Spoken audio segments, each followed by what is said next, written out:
Hello, my friends, and welcome back. Thank you very much for being with me again today. Well, it seems like the Russians are trying little by little to be uncomfortable to the American troops illegally stationed in Syria. I would say occupying illegally the independent sovereign country of Syria. And they are not there under any United Nations mandate or anything like that. They just dropped over there and they occupied that territory without being invited by the legitimate government of Assad, Bashar al-Assad, and they are protecting the oil over there and also are fighting supposedly the terrorists. Remember, they were not invited over there, and therefore them being stationed over there, it's illegal. Nevertheless, they are the forces of good, so they can do whatever they want, legal or illegal, supposedly. And the Russians, if you're familiar with the issue, in the past, 2 weeks, the Russian fighter jets harassed some US military drones, doing some little action over there, supposedly killing some terrorists. And that was, the Americans were upset that the Russians, who are legally in Syria, the Americans are illegally in Syria. So the ones that are illegally in Syria complained about the ones that are legally in Syria, that they harassed the illegal ones in Syria. Very strange. It's like someone enters your house and then you go around him and you start flinching and he's going to call the police on you because you threatened him in your house after he entered your property, without your invitation. So you can't make shit up. But hey, I guess that guy who is just taking care of your, resources in your household, he's the good guy and you are the bad guy. Anyway, so what do we have here? What happened now?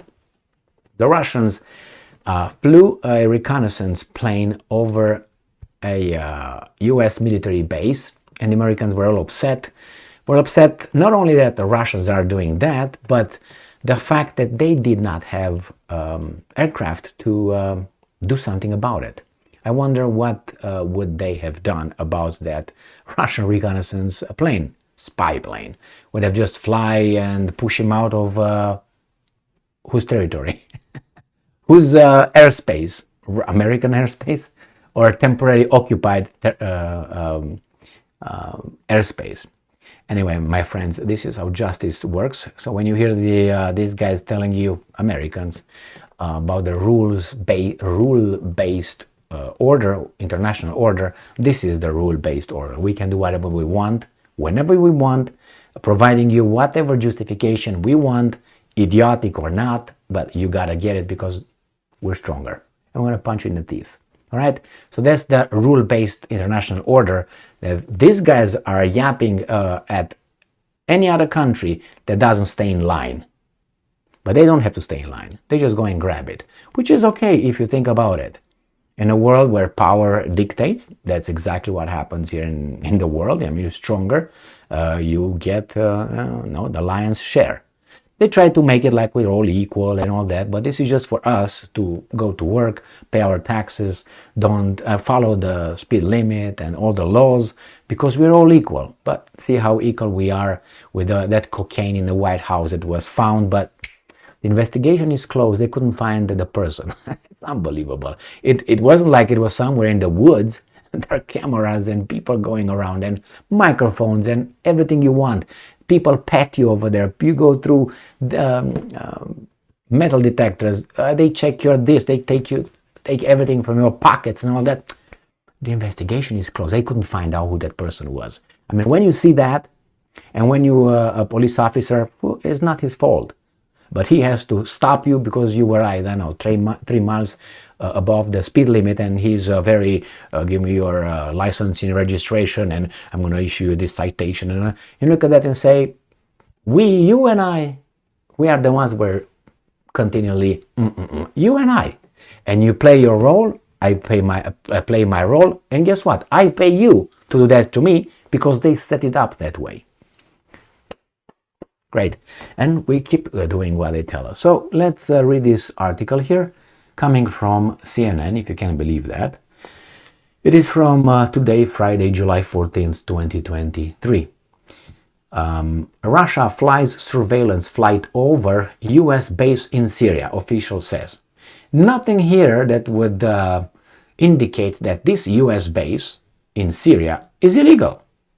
I mean, see, from the headline, from the title, there's nothing, these guys, I know they know it. Haley and Oren, I know they know that these guys are over there illegally. They don't tell by omission. They are lying by omission. You might say, well, what's the point? So what if they said over there illegal? Well, if that would be illegal over there, all this thing would be no problem. But because they don't say here it's illegal, it's a problem. So if they would say over illegal US base, people would say, I guess so. Or I would say legal Russian military flight surveillance and flight over illegal US base in Syria, then don't you think that the article would not be read? Because if people read the title, say, okay, Russians are legally over there, the Ukrainians, the Americans are illegal over there. But they don't do it that way, so this, I'm guessing, is the surveillance plane. Looks like a 1962 airplane. A Russian surveillance aircraft flew over a US base in Syria. Nothing again. For an extended period of time on Friday morning in what officials deemed an intelligence collecting mission, a senior defense official said. The aircraft, an Antonov An-30, flew over the 80-ton garrison, the official said, flying back and forth several times over the base and the surrounding areas. I'm quoting, they continue to undertake activities that are very concerning to us. Well, why don't you just go home? The official said. No U.S. assets were able to intercept. And what would they have done? Kick them out of again. Whose airspace again? Russia's manned surveillance aircraft in time because of where U.S. aircraft was positioned at the time. The official said that the U.S. has daily flight patterns determined by how many fighters are available and tankers to refuel the fighters, as well as activity in Syria and Iraq and where they needed. They're not needed. You make it sound like you're needed over there. A lot of people want you out over there, but you somehow won't go, like an old whore, won't leave, okay? Just contacts you, hey, it's done. No, I'm gonna contact you again, okay? So, this is what happened over there, and remember here, the confliction line has stayed open.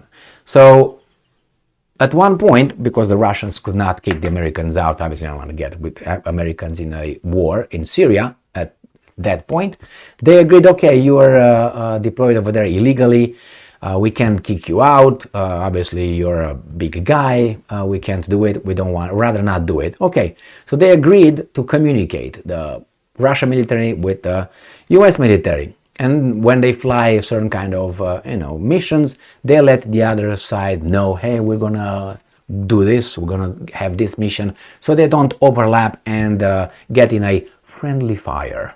So they say that line is still open, but I guess they become more friendly or friendlier. So